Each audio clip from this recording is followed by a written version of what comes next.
In this horror story, the numbers only go up. This is ground zero of a serial murder investigation, where police now say the remains of half a dozen victims have been found. They've identified one of them.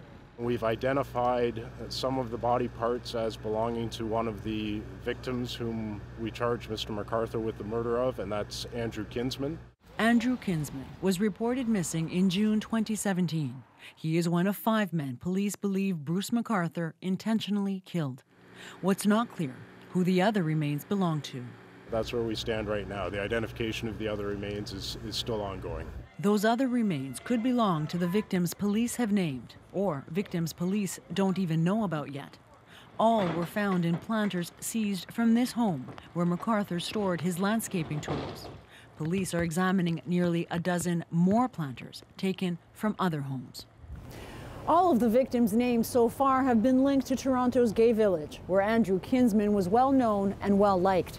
Now his friends and family are planning to get together to organize a memorial service. Kinsman's sister Patricia didn't want to go on camera today, but says at least now she can bring her brother home, and says her anger at his alleged killer is nearly equal to her pain.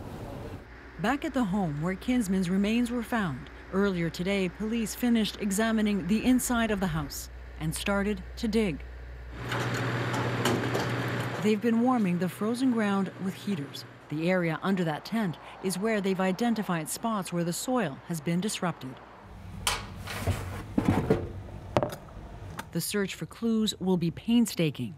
Renee Willman is a forensic anthropologist who has worked on crime scenes. She says the excavation will be done by hand. A trowel will be the biggest tool used to scrape back the layers of soil.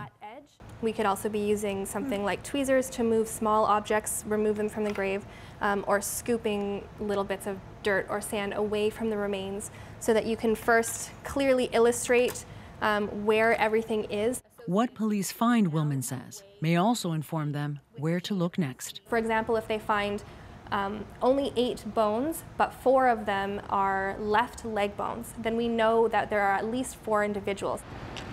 And as the crime scene here continues to form, police say they will likely start digging at another property too. This investigation, they say, is only getting bigger.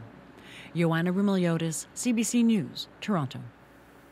Now, of course, police won't just be digging in the ground. The investigation will also focus on McArthur's digital footprint, which should tell them a lot.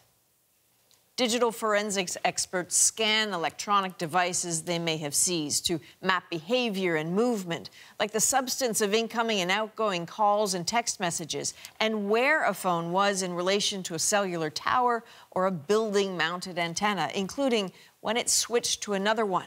They will also mine online activity, like online dating sites and apps, as well as social media like Facebook, which keeps records that police can access with a warrant even if the account is deleted.